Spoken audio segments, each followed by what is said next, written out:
Therapists of Reddit. What was your biggest "I know I'm not supposed to judge you but holy shit" moment? Once had a patient whose wife shook their baby to death. He wanted help reconnecting with his wife. At the time I was a young father of a newborn myself. And he triggered a lot of fear in me for my own child.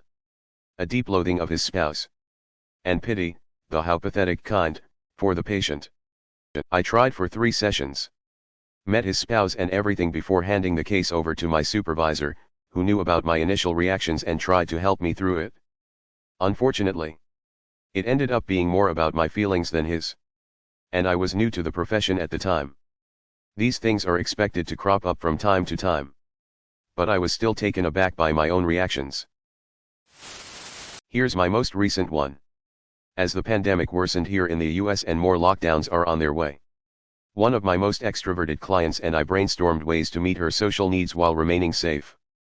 The following week she cancelled her session and told me that she's positive for COVID after attending an orgy. Which definitely wasn't one of our ideas. I let out the deepest, most defeated sigh after I hung up the phone. A woman who deliberately kept getting pregnant because she enjoyed the attention. And then would immediately afterwards dump her kids with the foster system or in one case a willing relative. She had 6 kids at the time I met her. I joined in a review of a secluded patient and he threw a cup of wee and poo in my face when we opened the door. I tried to be objective about his experience but I just thought, what a cunt. I work in inpatient services so it can be hard to challenge myself at times, individuals with diagnosis of personality disorder, for example, can do things that in isolation make you think they're just being bratty or manipulative. But to think of the experiences that shape them to react like that in a given situation can help to clear my judgment and find compassion. Harder when someone bites me or hits me with one of our fabulously detachable anti-ligature curtain poles. Though. Clinical psychologist working primarily in forensics here. This means my clients are usually involved in legal proceedings, family court, juvenile court, criminal court, etc. My job is usually to evaluate or provide treatment.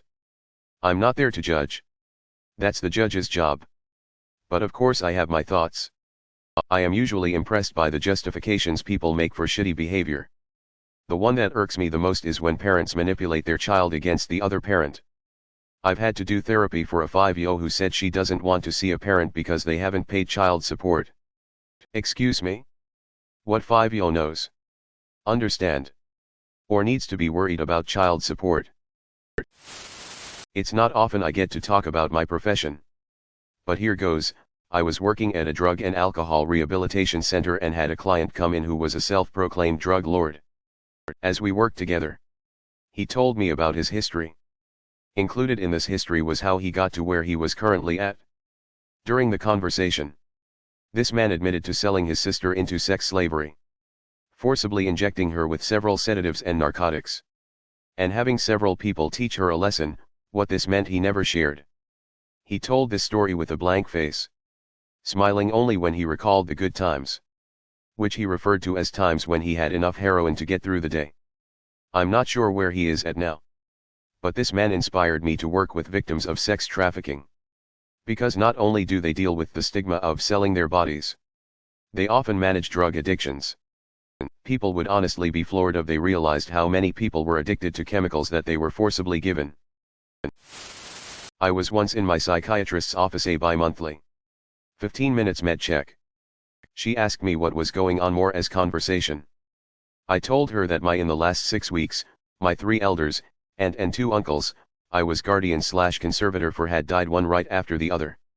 My wife had a heart attack. My daughter attempted suicide. And my mom broke her hip and had laid on her floor for a week before being found. She drank and ate from the dog's bowls. I got that call within 10 minutes of setting up the last funeral. She stopped the meeting, got on the phone with a therapist in the office next to her and had her postpone her next meeting to speak with me. I was so fucked up. I had no idea.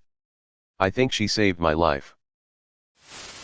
I work with youth and adolescents who have anxiety, trauma, and/or depression. Some of the kids I worked with had some pretty severe attachment issues. Regardless of this, I never thought I'd have to seriously explain. 1. You can't just buy a straitjacket for your kid. 2. Feeding your kid ultra spicy ramen each night instead of the meal everyone else is eating isn't specifically defined as abuse. But you have to understand the emotional abuse that this causes. 3. Your kid isn't trying to kill you because they stand in your doorway at night crying. That's likely because they're scared of their traumatic nightmares. But feel like you will just yell at them if they wake you up. Edit, remove the phrase. Edit 2. Thank you all for your questions and support. This case has really helped to shape my approach to therapy. And has highlighted the importance of healthy communication between parents and kids. My number one tip, don't let someone else tell you how you feel/think. If someone says, "You're angry with me," or something to that effect, ask yourself if you really are. If you're not actually angry, then don't spend a second more on it. A lot of kids/family members get hung up on trying to justify their own actions according to someone else's perception. Edit 3, fix straitjacket spelling. No, it's not a jacket for sexual orientations. Lots of people discussing pedophilia as an example of the toughest stuff to not judge despite our training. I haven't yet treated a pedophile, thankfully. At least not an identified one. I did run a men's anger management group though. And some of those men had done some terrible things to women. Most of them I found ways to like and admire for their positive aspects. But there were two guys in that group I just could never find unconditional positive regard for. One guy basically never spoke in group. He would give one-word answers and occasionally just discuss how unfair the system was to him. I worked really hard to open him up and find things to connect over, but he never opened up to me or the group. He left the group after he strangled his girlfriend and went to jail. She survived, thankfully. The other left group early routinely. Showed up late. Participated minimally and similarly never wanted to open up honestly.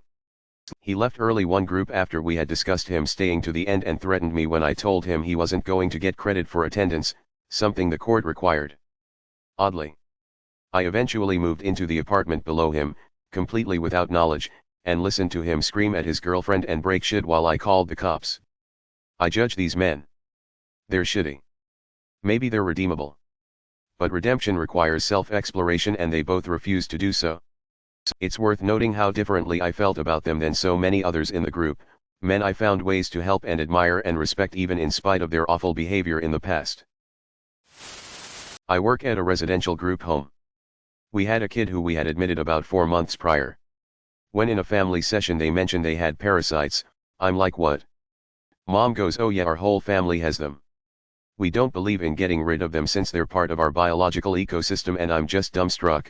We spent 3 weeks afterwards convincing this family it was an infectious disease concerns as other residents have fecal eating behaviors and various other unsanitary issues that could cause a unit spread.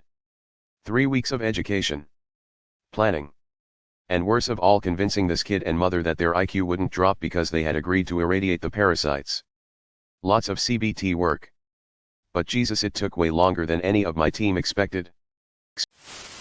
I feel like a lot of the comments saying that they never judge their clients might be working in voluntary services, or they've been very fortunate in their client base. Judgment isn't an inherently bad thing. It's how we know that murdering people is wrong. So when a convicted pedophile client told me, "Nothing gets me going like a pair of little girls' worn panties," you better believe I judged the fuck out of him. I continued to work with him and I treated him with compassion and respect because he's a human being worthy of both. I did my job because I'm a professional. But I can't honestly say that I didn't judge him. I judged that he should never be around children. I judged that he is not yet ready for change. I judged that his access to his own daughter should be closely supervised. That's a lot of judgments. Understanding your own inherent biases and how they influence your work is a very important part of training and practice. I work with kiddos who have experienced some kind of abuse/trauma. 90% of my clients have been sexually abused. I have a lot of holy shit moments, but not from judgment of my clients but from what happened to them. I've had clients whose father made them help him dismember mom's body after dad murdered her in front of them. I've had clients under the age of 8 who have been sex trafficked. I've had clients who have been forced to film torture porn. I have holy shit moments all the time. My professor once shared what a patient said that made her quit her job: "I didn't rape my daughter.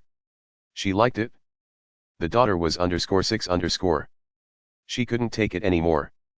She worked in a rehabilitation center for people who have been sentenced for serious crimes and were forced to get mental help. Really difficult job, and this pushed her over the edge. I was counseling a 13-year-old girl for anxiety, and she reported sexual abuse from her stepdad.